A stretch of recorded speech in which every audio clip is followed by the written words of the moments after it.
এই সরকারের জন্য চ্যালেঞ্জ হচ্ছে আইন শৃঙ্খলা পরিস্থিতি স্বাভাবিক রাখা এবং জনজীবন তথা বাংলাদেশের পরিবেশকে শান্ত রাখা।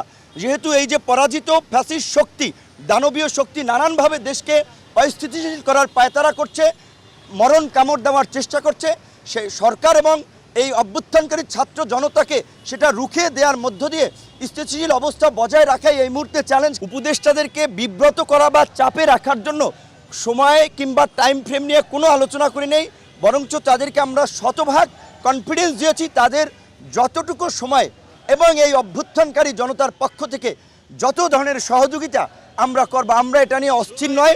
অন্যদেরকে আমরা ধৈর্য ধরার আহ্বান জানাবো। ডক্টর মোহাম্মদ ইউনূস ক্ষমতা লোভী না, তিনি ক্ষমতায় থাকবেন না। আপনার 111ও তাকে দায়িত্ব নেওয়ার জন্য বলা হয়েছিল, তিনি নেন নাই।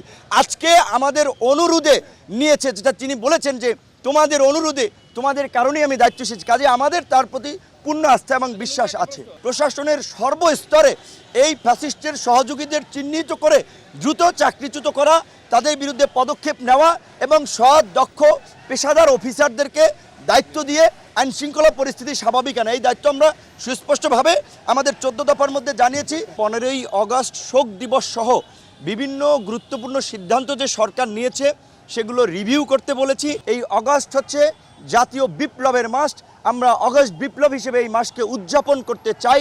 এটা আমাদের শোকের নয়, এটা আমাদের সুখের এবং শান্তির মাস।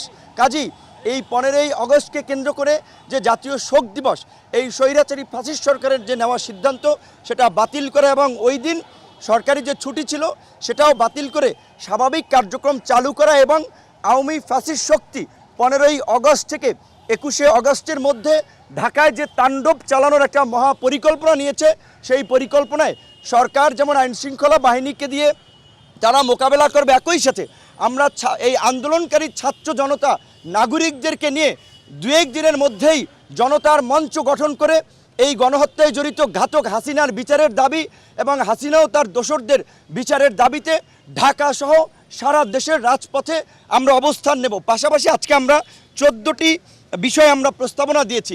দেশের বর্তমান প্রেক্ষাপটে অর্থনৈতিক স্থিতিশীলতা ফিরিয়ে আনতে কোনো ব্যবসায়ীর উপরে আপনার হয়রানি না করা, সবাইকে নিয়ে মতবিনিময়ের মাধ্যমে ব্যবসায়ীদের স্বাভাবিক কার্যক্রমের সুযোগ দেওয়া, 64 জেলা এবং 650 উপজেলা এবং থানা পর্যায়ে ওসি, ইউএনও, ডিসি, এসপিদের যারা এই সরকারের সহযোগী ছিল তাদেরকে পরিবর্তন করে সৎ, সাহসী, দক্ষ অফিসারদেরকে নিয়োগদানের মাধ্যমে প্রশাসনিক স্থিতিশীলতা ফিরিয়ে আনা, প্রশাসনের মধ্যে যে পাল্টা কু এবং অভ্যুত্থানের যে চেষ্টা করা হচ্ছে সেগুলোকে রুখে দেওয়া, এরকম 14টি দাবি আমরা দিয়েছি। এবং সর্বশেষ যেটি আমরা কথাটি বলেছি, দ্রুত সময়ের মধ্যেই রাষ্ট্র সংস্কার ও জাতীয় নির্বাচনের রোডম্যাপ প্রদান এবং এই যে আওয়ামীপন্থী যে সংখ্যালঘুদের একটি অংশ আপনার যে বিভিন্ন ধরনের প্রপাগান্ডা এবং বিভ্রান্তি ছড়াচ্ছে, নির্যাতন, হামলা মামলার এবং সেটাকে প্রমোট করছে ভারতীয় কিছু মিডিয়া,